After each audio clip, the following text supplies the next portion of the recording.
Hi everybody, welcome to the second Art Journal Watch Along video for December. The theme today is Silver Lake, and I was intrigued by last week's challenge, or this month's challenge that you saw yesterday with the Rorschach thingy, and I used kind of that technique. So I'm having this piece of paper here that I had from an old calendar, and it has like a waxy finish, so it's not gonna suck in all of the ink that I'm going to apply in just a second. But once I fold the paper, it is prone to make very funny patterns, and then I can see, or I can go from what I see. So I'm just applying a tiny bit of ink. Well, not tiny, it's quite a splotch actually, on the right hand side, but I'm getting less and less ink onto the left hand side of the crease. And then I'm just folding it, and it's quite a messy thing because the ink is of course very thin, and since it can't be sucked into the paper, it will go left and right out of the crease, but I don't mind. So this pattern here is gorgeous, at least in my humble opinion, and I'm going to use it to create a scene. And the first thing I saw was that thing when you have the right angle on a water surface and you see the things that are surrounding the water mirrored in it. That's pretty much what I saw here. So in my imagination, this is a huge lake on a quiet December night. The blue and white of the pattern on the old paper actually helps a lot with setting the scene.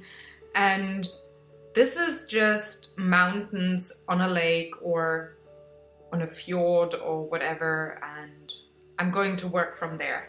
So I'm drying off the ink, which takes quite a while because, again, it's not gonna be sucked into the paper, but I have to dab it away and really dry it off and have a few streaks running off the paper. So this is a very abstract and very modern kind of painting or art piece, because I'm actually not really painting, but I kind of like it. So I think in the future I'm going to create more pieces like that with other paper, other patterns, other ink colors maybe, but I like the technique a lot. It's very fast, and the artwork kind of directs you which way to go, because whatever imprint you have on your paper will probably influence what kind of theme or what kind of painting you are going to make. I chose the dark blue and white paper on purpose. It was, as I said, on a calendar, and it was, I think, in November, December or January, some kind of a winter month that this calendar page was on. And I think it's just perfect for the kind of scene that I want to create here. So once the ink is dry, I'm going in with my permanent marker, and I'm just outlining the parts that in my imagination are the mountains that are way farther back, so they're not as dark, not as prominent. You can't really see shadows or lights, it's just a silhouette. And by the way, on the left hand side there's that white blotch on the black part. I think that's just a tiny iceberg or something. So I imagine this scene to take place in Greenland or Iceland or somewhere North Norway, Sweden, Russia, that kind of an area. So I really am working with exactly that scene in mind. And I'm cutting parts of the paper because it just didn't fit into my book, and I want to attach the page to the book. So I would have let it in the measurements that I originally had, would I not have decided to glue it into my book. But with that decision made, I had to cut a couple of pieces. But I think it works very well still, though the dimensions are changed.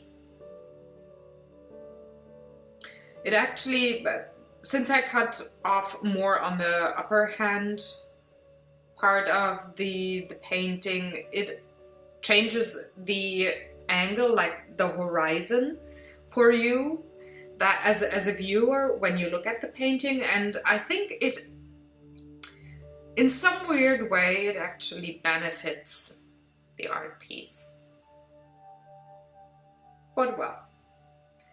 So I didn't like the only blue background on the lower part, so I decided to give it a bit of a silvery look, which I think helps along the theme of a lake and things that are mirroring in the lake, like the mountains and ice caps and whatnot. So I am thinking about getting in some silver. But first I am painting my book background black with normal acrylic color. Nothing fancy, just giving it a solid coat to enhance the contrast of the whole piece coming together in my page. I wanted to have a very strong contrast to the paper piece when I glue it onto the page. That's why I chose solid black for the background. Gonna zoom out a bit so that you can actually see everything in frame and not like have my art journal be half off frame all the time. So this is a very simple thing, just giving the page a solid black coat, just distributing that color blob that I put onto the page.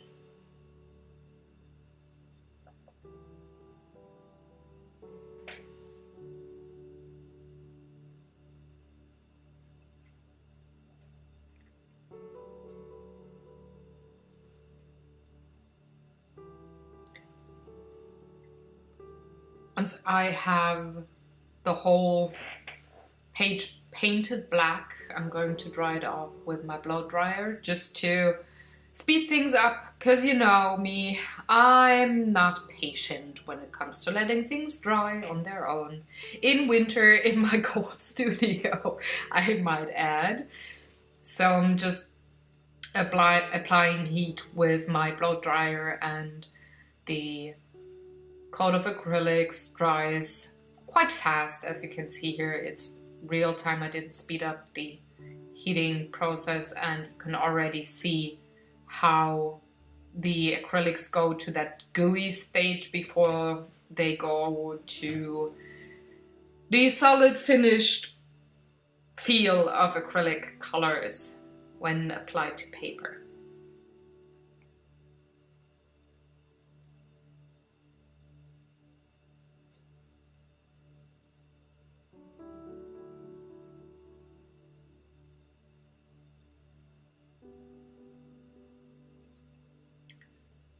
Next up, I'm checking how the painting looks on my page, and I'm definitely at that point where I say, okay, I'm going for silver for the lake, just to cover up the word, and here's my silver spray, just to cover up the words on the lower part of that paper, and to, well, give it even a more, well, I don't want to say shiny, but a more sophisticated look.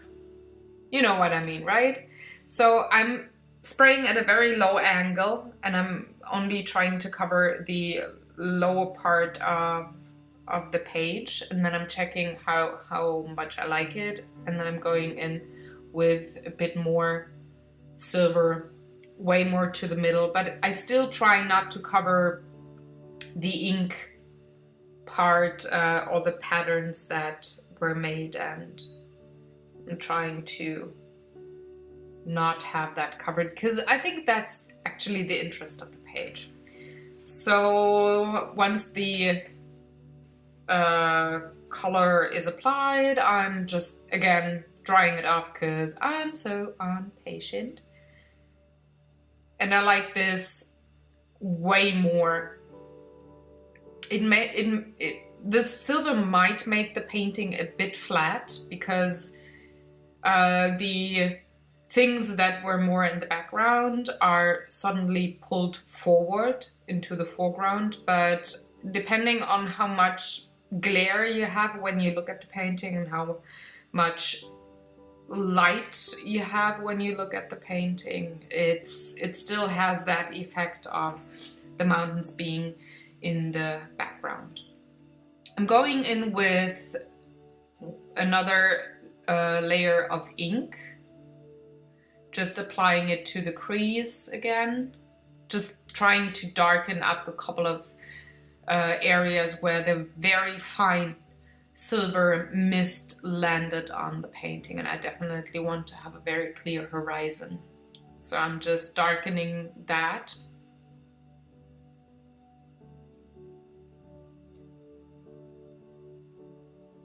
And I'm going in with even a second go. Just pressing down. And folding that paper again. It's the same technique over and over again. And now the ink is way more saturated at the crease, which I like a lot.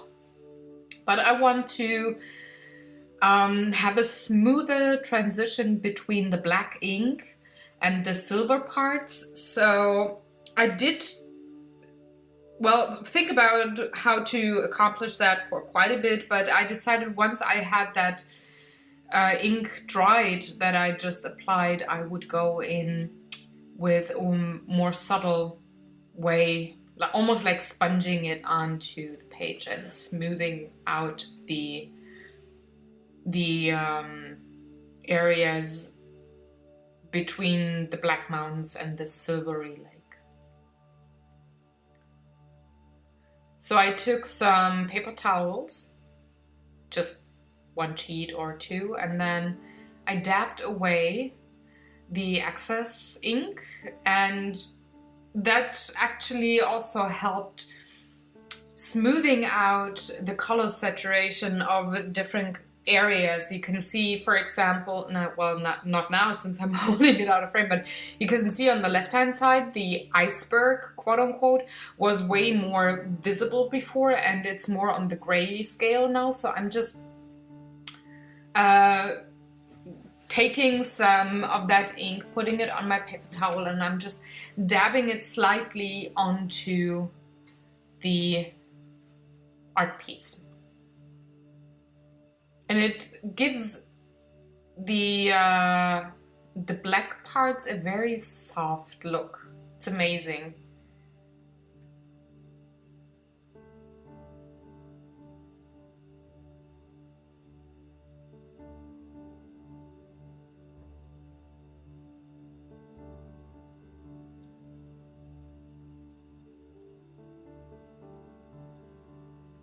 And I'm just doing that until I'm happy with the result.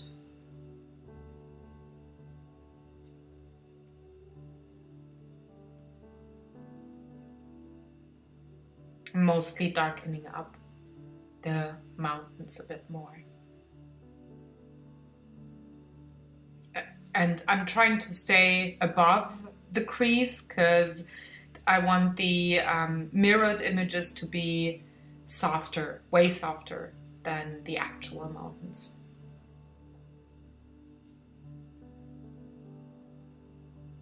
I'm also trying to increase the contrast at the crease. That's a bit much on the middle mountains. So I'm just dabbing it and blending in both of the layers a bit more. And because I have very bright lights here in my studio, I always have to tip the paper to actually see. So I'm holding it out of frame once in a while.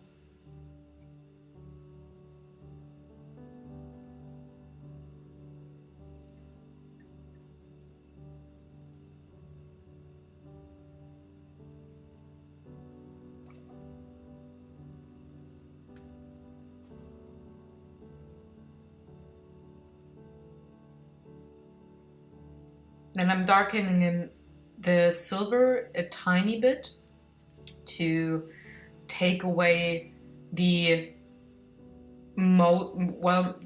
too metallic shiny look of the lake. I want it to be silvery and shiny, but it's a night scene, so it can't be bright as in daylight or looking too metallic. So that's why I'm going over the whole silver part with the black ink sponge thing, towel.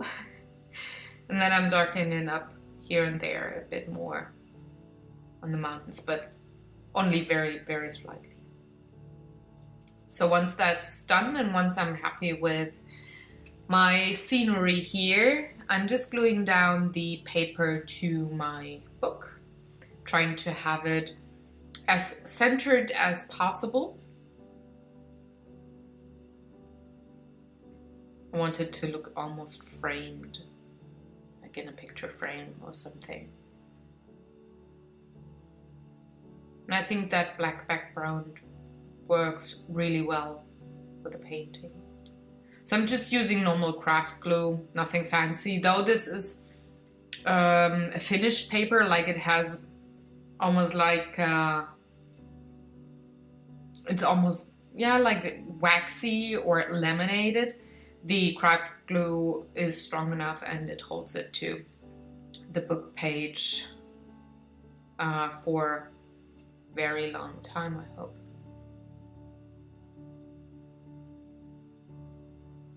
And that's pretty much it. I'm just dabbing down the page to make it, sit on the book page solidly, and then I'm adding the date with my permanent marker, and that's my page. That was week 2 for December for me. Freezing cold, wintry scene.